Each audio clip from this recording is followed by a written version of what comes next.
అప్పుడు లాలూ ప్రసాద్ యాదవ్ గారు యూపీఏ భాగస్వామిగా ఉండే వారికి 2 ఏళ్ల జైలు శిక్ష పడ్డది.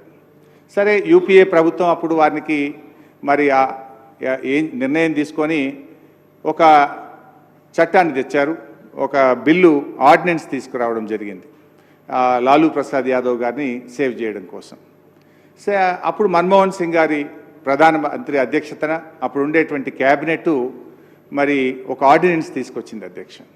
ఆ ఆర్డినెన్స్ మీద సరే దేశవ్యాప్తంగా అట్లా చేస్తారు అని చెప్పి సరే విపక్షాలు ప్రతిపక్షాలు పెద్ద ఎత్తున అల్లర్లు చేసినాయి, దాన్ని అపోజ్ చేసినాయి.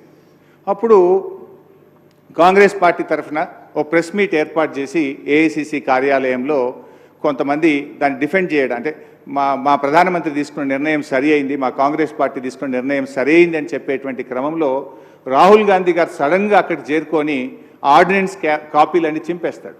అంటే ఒక ప్రధానమంత్రిగా మన్మోహన్ సింగ్ గారు ఆయన క్యాబినెట్ నిర్ణయం తీసుకుంటే రాహుల్ గాంధీ గారు ఆర్డినెన్స్ కాపీలు చింపేస్తారు.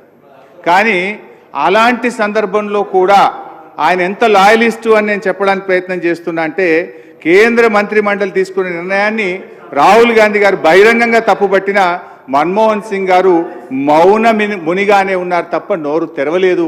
ఆయన అంత గొప్ప వ్యక్తి అని చెప్పి కూడా ఈ సందర్భంగా నేను గుర్తు చేస్తా ఉన్నా అధ్యక్ష. ఇకపోతే అధ్యక్ష, గౌరవనీయులు అంటే ఆయన లాయల్టీ, కాంగ్రెస్ పార్టీ పట్ల ఆయన లాయల్టీ, ఆయన చిత్తశుద్ధిని నేను చెప్పే ప్రయత్నం చేస్తున్నాను. ఆయన ఎన్ని ఇబ్బందులు ఎదుర్కొన్నా కూడా ఎప్పుడు ఒక్క అడుగు కూడా పక్కకు జరగని ఆయన వ్యక్తిత్వాన్ని, ఆయన గొప్పదనాన్ని ఈ సభ ద్వారా చెప్పేటువంటి ప్రయత్నం చేస్తున్నాం అధ్యక్ష.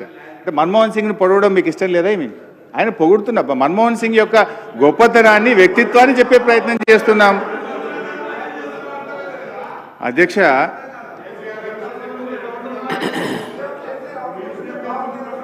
అధ్యక్ష,